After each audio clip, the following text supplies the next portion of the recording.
we've got a new season in Destiny, which means new seasonal weapons, which, since we're past Witch Queen, means more weapons to craft and a ton of red borders that you have to grind for, because it seems like for seasonal weapons, they're stuck on that 5 pattern requirement for each of them. Now, some of you might be wondering, are these weapons worth going for? And the answer to that is yes and no. Some of them are, some of them aren't. The main draw for a lot of these weapons, though, is the fact that they can roll with the brand new perk Volt Shot, which, reloading this weapon after defeating a target, overcharges this weapon for a short period of time, causing it to jolt on its next hit.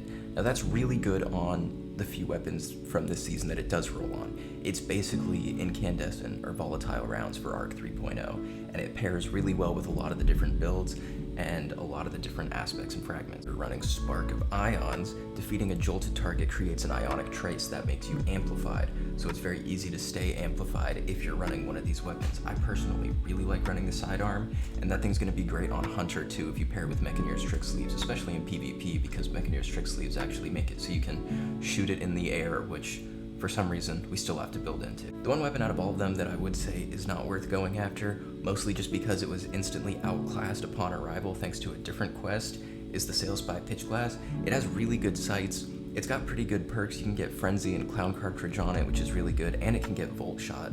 However, it's not going to be great for DPS as an LFR, so that's probably going to put a lot of people off from it. But also, the Taipan, which is one that you can get from a quest at the start of this season, you get the 2 red borders that you need to craft it, and then you just need to level it up. This is better than the Sales by Pitch Glass already. It can get Firing Line, and it has Viced Stinger, which is great. Reeds has that too, so this is tied with Reeds, honestly, because you can get Field Prep and Firing Line on it with Viced Stinger, and you can craft it, so you can get the enhanced versions of all of those, which just makes it better than Reeds outright.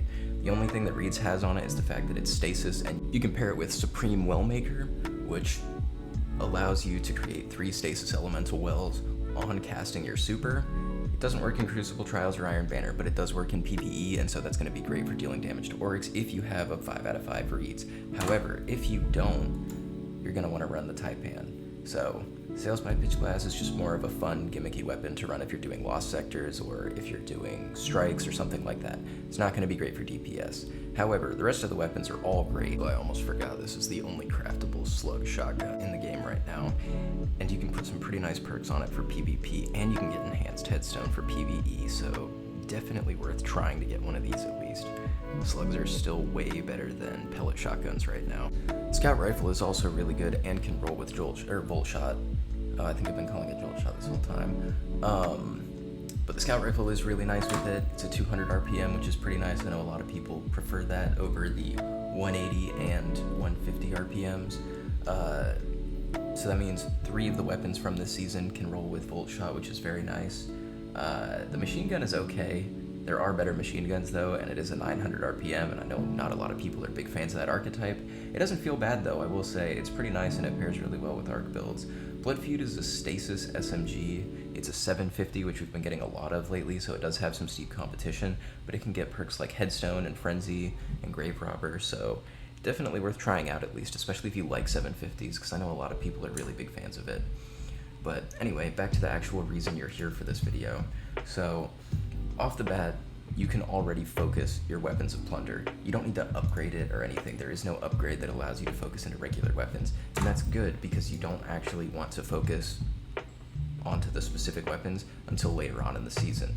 And the reason for that is because this season there actually is no way to get a guaranteed red border on your first focus of the week like with last season with the haunted weapons. The only upgrade like that you can get is Hidden Compartment, which allows you to get a deep sight weapon, and it is going to be one of the seasonal ones, your first Catch Crash mission that you complete of the week. So that's kind of cool. It is going to take 7 crewmate upgrades, or just crew upgrades, to get that, so it's going to be a little bit, but that's okay because you have much better odds just focusing out of the normal ones anyway, and it's much less expensive. Now granted, they did make it much less expensive to actually focus into the specific weapons, so once you start narrowing down which ones you still need to craft, that will be probably a better option for you, especially as you upgrade the pirate crew. You can get specific upgrades that will allow you to get double plunder umbral energy, which is good, so I would definitely recommend doing that. But right now, the best way to get these weapons, especially with red borders, is to just focus your engrams. Pretty much the same as last season, except it doesn't require a bunch of work to actually get it. You don't have to worry about upgrading your star chart or anything like that, which is really nice. Alright, so seeing as the best way to go for these red border weapons is by focusing your umbral engrams into the general loot pool, not really the specific ones, until you have a couple of crafted ones already. You're also going to want to be going for a bunch of the plunder umbral energy, and the best way to do that is by using the rotating weapon treasure map, because that has a pretty good chance at giving you a red border weapon already, and since you probably don't have any crafted ones yet, it's just good to get more red borders for just pretty much all of them while you're trying to narrow down your list of crafted seasonal weapons. So yeah, happy hunting everybody.